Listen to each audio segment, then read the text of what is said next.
ప్రియులారా, కొద్ది నిమిషములు దేవుని యొక్క వాక్యాన్ని మనం విందాము. మార్కు సువార్త 9వ అధ్యాయము 23వ వచనములో దేవుడు యేసుక్రీస్తు వారు ఒక మాట అంటూ ఉన్నాడు. ఏమని అంటే, అందుకు యేసు, నమ్ముట నీ వలనైతే నమ్మువానికి సమస్తమును సాధ్యమే అని అతనితో చెప్పెను. ఈ లేఖన భాగం ద్వారా ప్రభు మనందరితో మాట్లాడును గాక. ప్రభునందు ప్రియులారా, దేవుడు ఈ మాటను ఎవరితో మాట్లాడుతూ ఉన్నాడు అంటే, ఒక తండ్రి తన బిడ్డకి చిన్నతనం నుండి దెయ్యం పట్టి పీడిస్తున్నది అని యేసుక్రీస్తు వారి దగ్గరికి తీసుకుని వస్తాడు. యేసుక్రీస్తు వారు ఆ తండ్రిని చూసి, నమ్ముట నీ వలనైతే నమ్మువానికి సమస్తము సాధ్యమే అంటా ఉన్నాడు. అంటే బాగా గమనించండి, నమ్ముట నీ వలనైతే అని ఎవరితో మాట్లాడుతున్నాడు? దేవుడు మనిషిని అడుగుతున్నాడు. ఎప్పుడైనా ఎక్కడైనా నన్ను నమ్ముట నీ వలన అవుద్దా అని దేవుడు మనిషిని అడుగుతాడా? అడిగాడు. ఇక్కడ కారణం ఏమిటి అంటే, దీనిలో యేసుక్రీస్తు వారు ఈ మాట నరుడిని అడగటానికి ఆయనకి ఉపయోగం ఏమిటి, ఆయనకు వచ్చే లాభం ఏమిటి అంటే ఉన్నవి.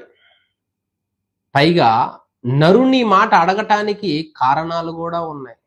ఈ మాటలో 7 అర్థాలు మనం తెలుసుకుందాము. ఈ రోజుల్లో చాలా మంది సేవకులు, విశ్వాసులు యేసుని నమ్ము అంటున్నారు. అంటే ఈ మాటలో అర్థాలు ఉన్నాయి. ఈ మాట వెనక అది ఒకటే, ఆ మాట ఒక్కటే లాగా మనకు కనిపిస్తుంది, కానీ ఈ మాట అనటానికి 7 కారణాలు, అంటే 7 అర్థాలు ఉన్నాయి. 7 అర్థాలు ఉన్నాయి ఈ మాటలో. ఏమిటి అంటే, మొట్టమొదటిగా యేసుక్రీస్తు వారు నమ్ముట నీ వలనైతే అని అడగటానికి మొదటి అర్థం ఏంటి అనగా, మానవుడు దేవుడంటే ఎవరో ఎరుగక ఉన్నాడు. అందుకని యెషయా గ్రంథం 1వ అధ్యాయం 3వ వచనంలో, ఎద్దుకు తన కామందుడు తెలుసు, గాడిదకు సొంతవాని దొడ్డి తెలుసు, నా ప్రజలకు నేను తెలియదు. దీని వెనక ఉన్న మొదటి అర్థం ఏమిటి అంటే, మనిషికి సృష్టికర్త దేవుడు తండ్రి ఎవరో తెలియదు, ఎరగక ఉన్నాడు అన్నమాట. ఏ తండ్రి అయినా కుమారుణ్ణి నేను నిన్ను బాగు చేయగలను, లేదా అనారోగ్యం వస్తే హాస్పిటల్కి తీసుకుని వెళ్ళగలను అని అడుగుతాడా? భూమి మీద ఏ తండ్రి అడగడు. ఎందుకంటే కుమారుడు బిడ్డ మీద ఆటోమేటిక్గా విశ్వాసం ఉంచుతాడు, నమ్మకం ఉంచుతాడు. కానీ దేవుడు అడుగుతున్నాడు, ఇక్కడ మనిషిని అడుగుతున్నాడు. అంటే మనిషి ఎలా ఉన్నాడు? దేవుడంటే తెలియక ఎరగక ఉన్నాడు. దేన్ని పడితే దాన్ని నమ్మేటట్లుగా ఉన్నాడు. కాబట్టి మనం చాలా వాటిని నమ్ముతాం, కానీ దేవుడు ఎవరు? తీని గుర్తుపడతాం, ఆహారాన్ని గుర్తుపడతాం, ఓళ్లను గుర్తుపడతాం, పిల్లల్ని గుర్తుపడతారు, పశువులను గుర్తుపడతారు, చాలా వాటిని గుర్తుపడతారు ఈ రోజుల్లో. కానీ యేసుని గుర్తుపట్టట్లా, నమ్మట్లా. అసలు దేవుడు అంటే ఎవరో తెలియట్లా. ఈ కాలంలో కూడా చాలా మంది నాస్తికులు ఉన్నారు. దేవుడు లేడు అంటారు, భగవంతుడు లేడు అనేవారు ఉన్నారు, ఉన్న ఆయన ఎవరో తెలియని వారు ఉన్నారు, నమ్మని వాళ్ళు ఉన్నారు. కనుక నమ్ముట, యేసుని నమ్ముట అంటే మొదటి అర్థం ఏమనగా, ఆ పదానికి ఉన్న మొదటి అర్థం ఏమనగా, నరుడు దేవుడంటే ఎవరో తెలియని వాడుగా ఉన్నాడు. లేకపోతే ఎందుకు అడుగుతాడు ఆ మాట? యేసుని నమ్మటం అంటే అర్థం ఏమిటి? ఎందుకు అడుగుతున్నాడు ఆ మాట అంటే, నరుడు అలా ఉన్నాడు. పశువుకు తెలుసంట కామందుడు అంటే యజమాని. గాడిదకు తెలుసంట సొంత వాని దొడ్డి. అది ఎక్కడుండాలో తెలుసు.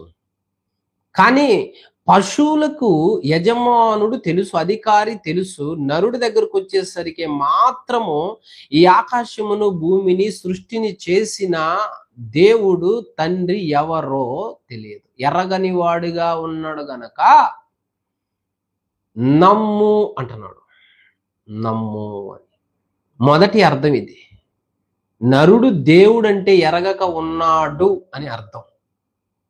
నమ్ము, నమ్ముట అనే మాటలో ఉన్న మొదటి అర్థం. రెండవ అర్థం దగ్గరికి వచ్చేసరికి ఈ మాటలో ఉన్న రెండవ అర్థం ఏమిటి అంటే, నమ్ముట అనే మాటలో ఉన్న రెండవ అర్థము సామెతల గ్రంథం 23వ అధ్యాయము 26వ వచనంలో ఒక మాట ఉంటుంది. నా కుమారుడా నీ హృదయమును నాకిమ్ము. అంటే ఏ బలవంతం చేసి తీసుకోలేవా? సృష్టికర్త ఒక్క మాట మాట్లాడితే సముద్రం పాయలవుతుంది. ఒక మాట మాట్లాడితే ఆయన కోపగిస్తే భూమి గజగజ వణుకుతుంది. ఆయన అంత శక్తి కలిగిన వాడు, బలవంతుడు. మరి ఇంత బలవంతుడైన దేవుడు, శక్తి కలిగిన దేవుడు నరుడి దగ్గరికి వచ్చేసరికి బలవంతం చేయటం లేదు, అనుమతి కోరుతున్నాడు, ఇష్టాన్ని కోరుతున్నాడు. నీ హృదయాన్ని నాకిమ్ము అంటే మనస్ఫూర్తిగా నీవు నన్ను నమ్మాలి, హృదయపూర్వకంగా నీవు నన్ను నమ్మాలి, అది నీ ఇష్ట ప్రకారం నమ్మాలి. కానీ ఆయనకేదో అధికారం లేనట్టో బలం లేనట్టో కాదు, ఇష్టపూర్వకంగా నమ్మాలని కోరుకుంటున్నాడు అని అర్థం రెండవదిగా. లేకపోతే భూమే గజగజ వణుకుద్ది ఆయన కోపగిస్తే, భూమే బద్దలవుద్ది ఆయన కోపగిస్తే. After all నరుడెంత? ఆకాశములో ఉన్న సూర్యుడిని ఆగిపో అంటే ఆగిపోయినాడు యెహోషువ కాలంలో. ఇలాంటి శక్తి కలిగిన దేవుడు, ఇంత అధికారం బలం కలిగిన దేవుడు నరుడి దగ్గరకు వచ్చేసరికి ఆ నరుడిని ఏమని అడుగుతున్నాడు అంటే, నరుణ్ణి అనుమతి అడుగుతున్నాడు, నీ ఇష్టాన్ని అడుగుతున్నాడు. బలవంతం చేయదలుచుకుంటే దేవుడు ఎప్పుడూ అందరినీ లాక్కొని వచ్చేవాడు. కానీ దేవుడి మనసు అది కాదు, దేవుడి ఉద్దేశం అది కాదు. ఇప్పటికి కూడా దేవుడు నన్ను నమ్మని నిన్ను అడుగుతున్నాడు అంటే ఆయనకు అధికారమో లేదా నిన్ను కొట్టో లొంగ తీసుకొని బలవంతం చేసో కత్తి పెట్టో లాక్కరేలాక కాదు.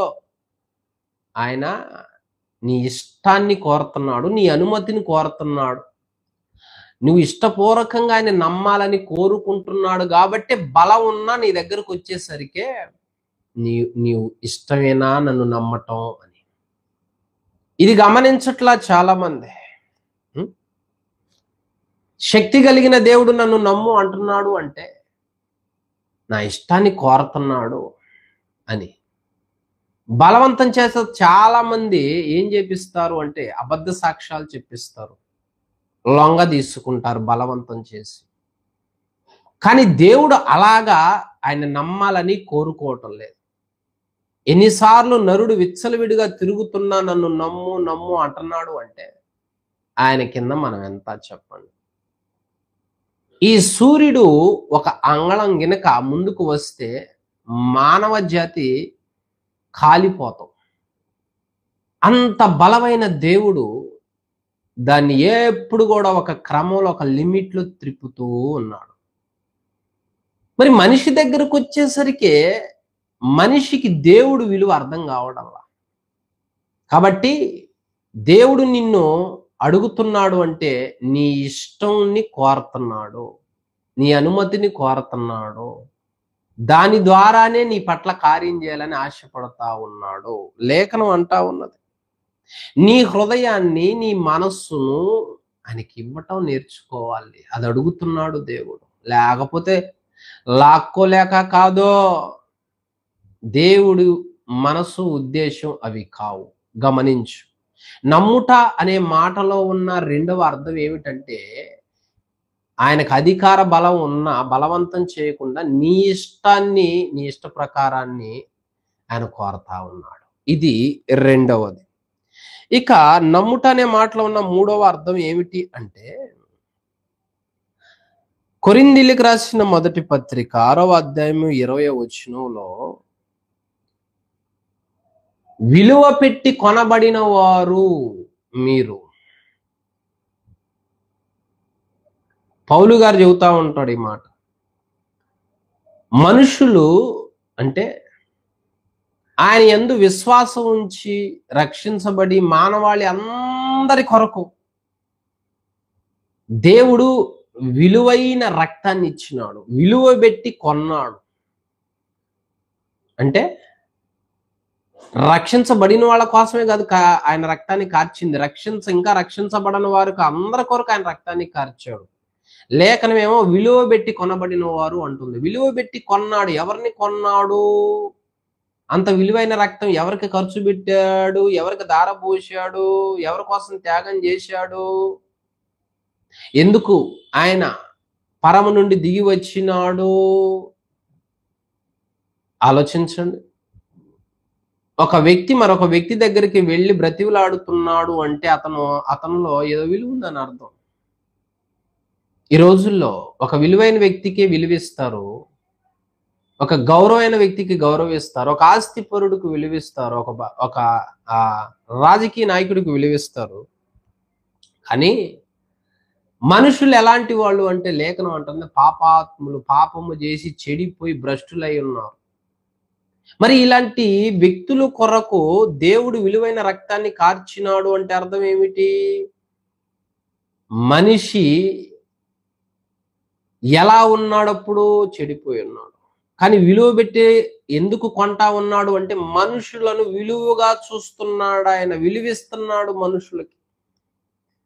ఈ లోకములో సొంత వారో ఇతరులో మరెవరో నీకు విలువ ఇయ్యకపోవచ్చు, నిన్ను గౌరవించకపోవచ్చు, హెచ్చించకపోవచ్చు. కానీ దేవుడంట విలువ పెట్టి కొన్నాడు అంట, విలువైన పరిశుద్ధమైన రక్తం కార్చాడు అంటే నరులకు ఆయన వాళ్ళెట్టి వారైనా విలువిచ్చాడు అని అర్థం.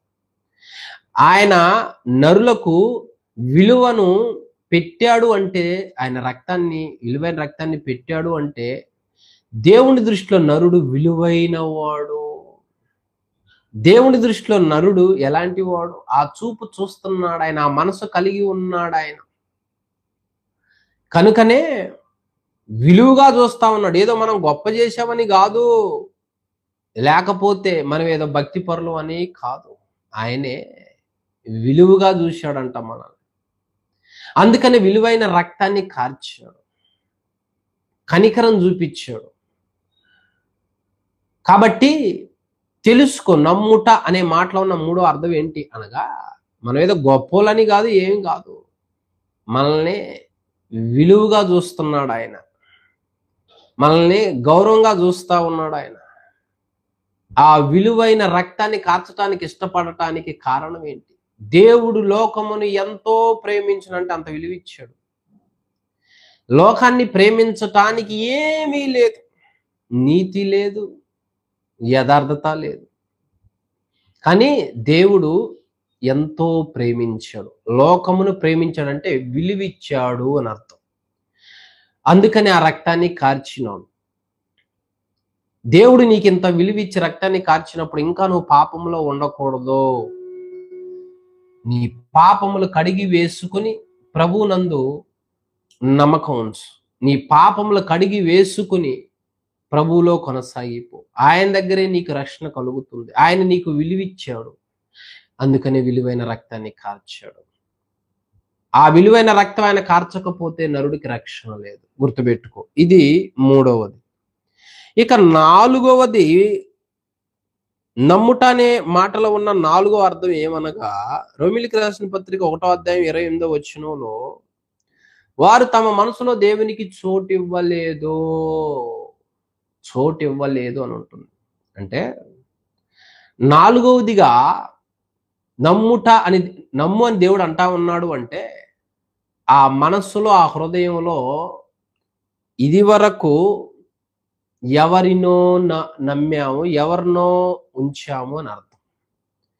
ఇదివరకు దేవుడు లేడు కదా, మనసులో ఆ దేవుడికి చోటు లేదు కదా, ఇంకెవరినో నమ్మాము అని అర్థం. ఇంకెవరో ఉన్నారు అని అర్థం. ఎవరు ఉంటారండి? లోకం ఉంటది, దెయ్యం ఉంటది, దుష్టుడు ఉంటాడు, సాతాను ఉంటాడు, లోకాచారాలు, భయాలు. ఈ రోజుల్లో ప్రతి దానికి నరుడు సాగిల పడతాడు, భయపడతాడు, నమ్ముతాడు. అంటే దేవుడు తప్ప ఆ మనసులో, ఆ హృదయంలో అన్నీ ఉన్నాయి. కాబట్టి దేవుడు ఏమంటా ఉన్నాడు అంటే, నాలుగవదిగా నీ మనస్సులో ఆయనకు అది వరకు చోటు లేదు కాబట్టి ఎవరికో ఉంచావు ఆ మనసులో చోటు, ఎన్నో పెట్టుకున్నావు ఆ మనసులో, దాన్నే విశ్వసించావు, దాన్నే నమ్మావు, దాని వైపే వెళ్ళావు. మరి చివరికి ఏం దక్కిందయ్యా? ఈ తండ్రిని అడుగుతున్నాడు అంటే అది వరకు లేదు ఆయనకి. ఎవరినో విశ్వసించాడు అని, ఎవరినో మనసులో పెట్టుకున్నాడు, ఎవరినో హృదయంలో నింపుకున్నాడు, హృదయంలో అలాగనే భద్రపరుచుకున్నాడు. అందుకనే నువ్వు దేన్ని విశ్వసిస్తున్నావు? నీ మనసు వైపు ఉన్నదే, దాని వైపు కాదు నువ్వు ఉంచాల్సింది, దాని వైపు కాదు నువ్వు నమ్మకం ఉంచాల్సింది, విశ్వాసం ఉంచాల్సింది. అది నిన్ను రక్షించలేదు. కనుకనే నమ్ముట అనే మాటలో ఇన్ని అర్థాలు ఉన్నాయి.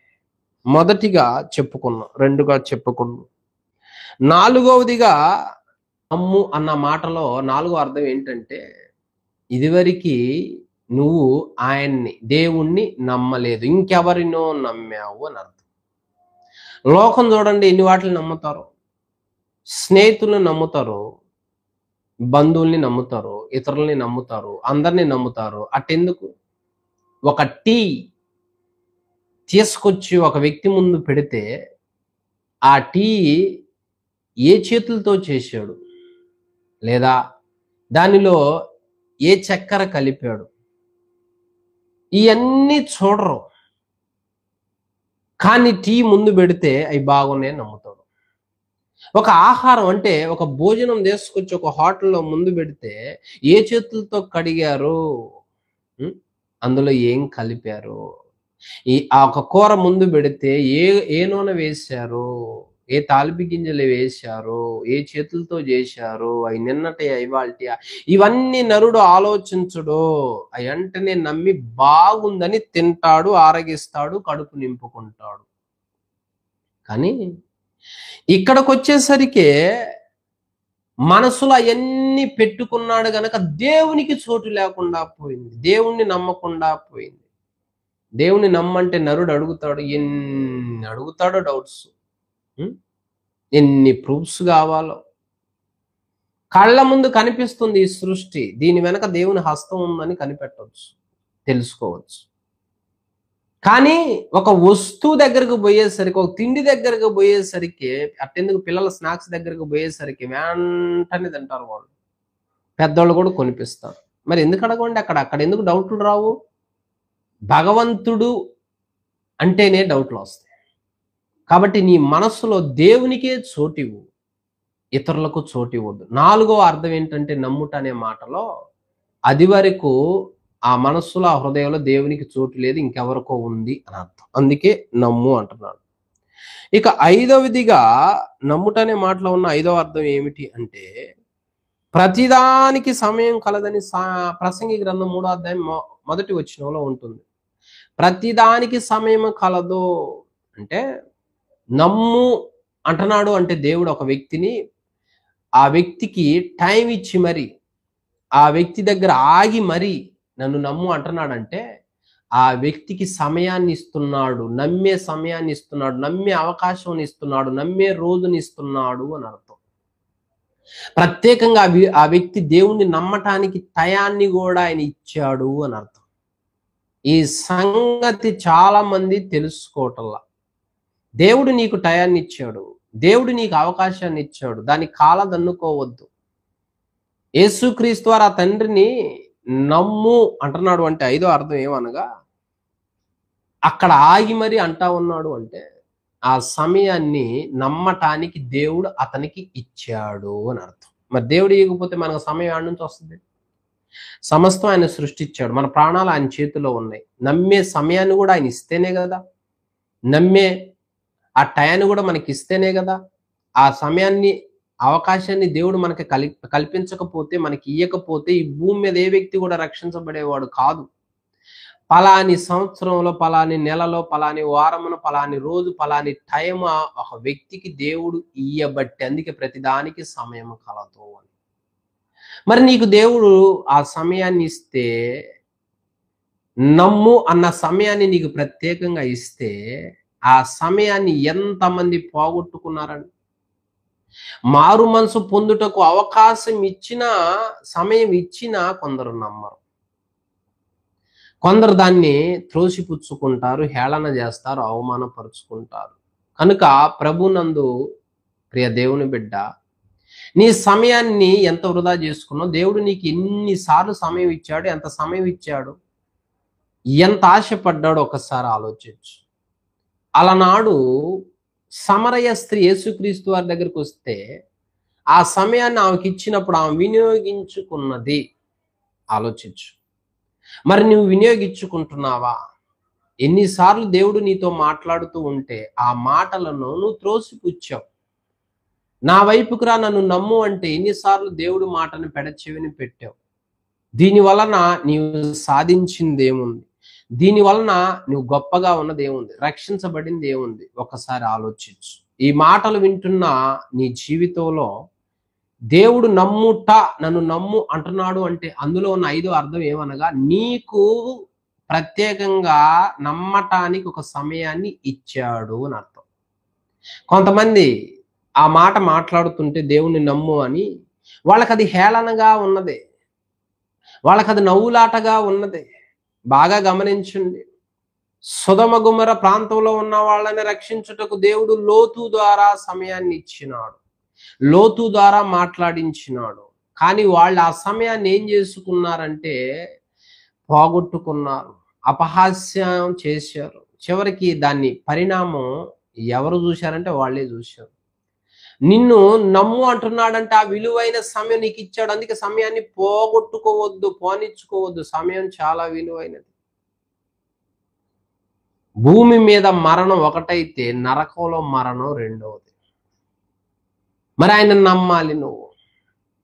ఏ క్షణమున ఏమి జరుగుద్దో తెలియదు. కనుక నీకిచ్చిన విలువైన టయాన్ని నువ్వు వృధా చేసుకోవద్దు. వాక్యం నీ దగ్గరకు వచ్చినప్పుడు, దేవుడు నీతో మాట్లాడుతున్నప్పుడు నాకు కాదులే అనొద్దు, అపహాస్యం చేయొద్దు, దూషణ పాలు కావద్దు. దానికి ఆ వ్యక్తే బాధ్యుడు. కనుక సమయాలు వృధా చేసుకోవద్దు. ఇది 5వది. ఇక నమ్ముట అనే మాటలో ఉన్న 6వ అర్థం ఏంటి అనగా, మార్కు సువార్త 9వ అధ్యాయం 24వ వచనంలో ఈ మాట నమ్ముట నీ వలన అయితే యేసుక్రీస్తు వారు ఆ తండ్రిని ఎప్పుడైతే అంటాడో, ఆ తండ్రి నమ్ముచున్నాను, నాకు అపనమ్మకం ఉండకుండా సహాయము చేయమంటాడు. అంటే నీవు చేయాల్సింది ఉంది. నమ్ముట నీ వలన అయితే అంటే నీవు చేయాల్సింది నువ్వు చేస్తే, నువ్వు నమ్మే విధంగా నువ్వు నమ్మితే, నీ హృదయపూర్వకంగా విశ్వసిస్తే దేవుడు చేయాల్సింది దేవుడు చేస్తాడు అని అర్థం. మరి నీ వలన అవుద్దంటే అవుద్ది, నీ వలన కాదంటే కాదు. నీవు చేయాల్సింది నువ్వు చేయి. కొంతమంది ప్రార్థన చేయాల్సింది చేయరు, నమ్మాల్సింది నమ్మరు, కానీ కార్యం జరగాలంటారు. విశ్వాసమే లేకుండా దేవునికి ఇష్టడు ఎలాగవుతావు? నమ్మాలి. మరి నమ్ముతున్నావా యేసుక్రీస్తు వారిని? నమ్మకపోతే ఆయన ఎలా కార్యం చేస్తాడు? మరి నువ్వేం చేస్తా ఉన్నావు? విశ్వాసం ఉంచితేనే దేవునికి ఇష్టలుగా ఉంటాం. మరి ఆ విశ్వాసం లేకపోతే, అంటే నువ్వు చేయాల్సింది చేయకుండా దేవుడు నీ పట్ల కార్యం చేయాలి అంటే కనీసం కొండను మోయమంటలేదు కదా, విశ్వాసం ఉంచమంటున్నాడు. నమ్మితే, నమ్ముట నీ వలన అయితే నమ్మువానికి సమస్తము సాధ్యమే. మరి నువ్వు నమ్ముతున్నావా? వాళ్ళని చూసి విశ్వాసం పోయింది, వీళ్ళని చూసి విశ్వాసం పోయింది, ఎదిరింటోని చూసి విశ్వాసం పోయింది, వాళ్ళు ఇంతకాలం ఉన్నారు, వాళ్ళకి ఏం జరిగింది అని ఈ అపనమ్మకాలు పెట్టుకుని నువ్వు చేయాల్సింది చేయకుండా, నువ్వు విశ్వాసం ఉంచాల్సింది ఉంచకుండా ఉంటే జరిగే కార్యము కాస్త ఆగిపోతుంది. మరి బాగా ఆలోచించు, నమ్ముట నీ వలన అవుతుందా? నమ్మగలవా? నువ్వు చేయాల్సింది ఉందని అర్థం. నువ్వు చేయాల్సింది చేస్తే ఆయన చేయాల్సిస్తాడు అని అర్థం. నువ్వు చేయాల్సింది కూడా ఉన్నది అని అర్థం. నువ్వు చేయాల్సింది చేయకుండా ఆయనే చేయాలి అంటే దేవుడు ఆ తండ్రి నమ్ముచున్నాను, నాకు అపనమ్మకం ఉండకుండా సహాయము చేయమన్నప్పుడే దేవుడు ఎంటర్ అయ్యాడు.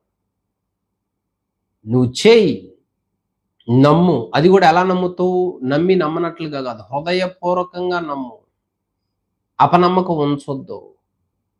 ఆ హృదయపూర్వకంగా నమ్మేది కూడా లేఖనం అంటుంది, ఆవగింజంత విశ్వాసం ఉంచితే అది వృద్ధి అవుతుంది.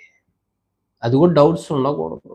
కాబట్టి నమ్ముట అనే మాటలో ఉన్న 6వ అర్థం ఏమనగా, నీవు చేయాల్సింది నువ్వు చేస్తే, అది నీ వలన అయితే, అది సాధ్యపడితే ఖచ్చితముగా నీ పట్ల కార్యం చేస్తాడు అని అర్థం. అది ఏదైనా సరే, ఎంత భయంకరమైన సమస్య అయినా సరే అని అర్థం. తర్వాత ఇక చివరిగా 7వదిగా నమ్ముట అనే మాటలో ఉన్న 7వ అర్థం ఏంటంటే, మార్కు సువార్త 16వ అధ్యాయం 16వ వచనంలో, నమ్మి బాప్తిజం పొందినవాడు రక్షించబడును, నమ్మని వానికి శిక్ష విధించబడును అని ఉంటుంది. అంటే దీన్ని బట్టి అర్థం ఏంటి? నీవు నమ్మి బాప్తిస్మం పొందితే రక్షించబడతావు, నమ్మని వానికి శిక్ష. 7వ అర్థం ఏమనగా, ఈ మాటలో నమ్ముట అనే మాటలో ఉన్న 7వ అర్థం ఏమనగా, నమ్మకపోతే ఇక నీవు, నీ బ్రతుకు, నీ జీవితము శిక్షకు కారకుడు అవుతావు, శిక్షకు వెళ్ళిపోతావు, నిత్య నరకాగ్నికి వెళ్ళిపోతావు. ఇక నువ్వు బయటికి రాలేవు, నిన్ను విడిపించటానికి ఎవరో రారు. ఒకవేళ వచ్చినా ఏ వ్యక్తి ఆ దేవుడి ముందు నిలబడలేడు. ఏ వ్యక్తి రికమెండేషన్ సరిపోదు, డబ్బు సరిపోదు. దేవుడు ఒక వ్యక్తిని చెరలో వేసినప్పుడు ఎవడు విడిపించలేడు. ఒక్కసారి ఆలోచించు. నమ్ముట అనే మాటలో 7వ అర్థం ఏంటంటే, నమ్మకపోతే, నేను నమ్మనంటాను ఒక వ్యక్తి, మరి నమ్మకపోతే నీకు వచ్చే నష్టం ఏంటో తెలుసా? నువ్వు నరకానికి వెళ్తావు, నువ్వు పాతాళానికి వెళ్ళిపోతావు, అక్కడ యుగయుగాలు కాలిపోతావు. అలా ఉండకూడదనే కదా నమ్మంటా ఉన్నది. అలా ఉండకూడదనే కదా, అలా నువ్వు తట్టుకోలేవనే కదా దేవుడు ప్రేమ చూపుతా ఉన్నది. కాబట్టి ఒక్కసారి ఆలోచించు, నమ్ము దేవుణ్ణి. శిక్షకు గురి కావద్దు. అది మనిషి వేసే శిక్ష కాదు, దేవుడు వేసే శిక్ష. ఎంత భయంకరంగా ఉంటుంది అంటే, అగ్ని ఆరదు పురుగు చావదు అంటుంది లేఖనం. అగ్ని ఆరదు పురుగు చావదు అంటే, నరుడు ఆ అగ్ని గుండంలోనికి వెళ్ళిపోయిన తర్వాత ఇక ఆ వ్యక్తి బయటికి రాడు. యుగ యుగాలు ఆరని అగ్నిలో అలాగనే కాలిపోవాలి. ఆత్మకి శిక్ష ఉంది, శరీరం మట్టిలో కలిసిపోద్ది.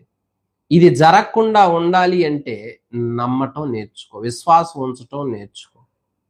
అప్పుడు ఆ రాబో ఉగ్రత నుండి మనలను మనం రక్షించుకొనగలుగుతాం, కాపాడుకొనగలుగుతాం. చాలా మంది ఈ నమ్ముట అనే మాట అర్థం చేసుకోక వాళ్ళ జీవితాలను సాతానుకు అప్పగించుకొని చనిపోయి నరకంలో వేదన పెట్టబడుతున్నారు. ఆ వేదన పెట్టబడుతున్న వారిలో ధనవంతుడు ఒక వ్యక్తి. ఆ వ్యక్తికి విస్తారమైన ధనం ఉందండి. అతని వస్త్రాలు కూడా ప్రత్యేకమైనవే, తిండి కూడా ప్రత్యేకమైనవే.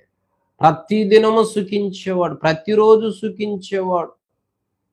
ప్రతిరోజు సుఖించే ధనవంతుడు ఉంటాడండి. ఏదో ఒక రోజు బాధ, అనారోగ్యం ఏదో ఒకటి ఉంటుంది. ఈ ధనవంతుడు అట్ట కాదు, ప్రతిరోజు సుఖమైన అంటే అతనికి అంత సుఖాన్ని అనుభవించి, అంత లగ్జరీ లైఫ్ని అనుభవించి చివరికి ఎక్కడికి వెళ్ళాడంటే పాతాళంలో వేదన పెట్టబడుతున్నాడు అంటుంది లేఖనం, కాలిపోతున్నాడు అంటుంది లేఖనం. నమ్మలేదు, తనకిష్టమైనట్టు జీవించాడు అని అర్థం. కాబట్టి ఆత్మీయ జీవితంలో నువ్వు ఎంత డబ్బున్న వ్యక్తివైనా, పలుకుబడి కలిగిన వ్యక్తివైనా, ఎంత అధికారివైనా, ఇక్కడ నువ్వు చలామణి కావచ్చేమో కానీ దేవుని రాకడ అనగా దేవుని ఉగ్రతలో అగ్నిగుండాన్ని తప్పించుకొనుటలో అది నీ వలన కానే కాదు. అక్కడ ఎవరి దగ్గర నువ్వు లంచం ఇచ్చో బయటికి రాలేవు, లంచాలు తీసుకోనేవో బయటికి రాలేవు, మాఫీ చేసి బయటికి రాలేవు.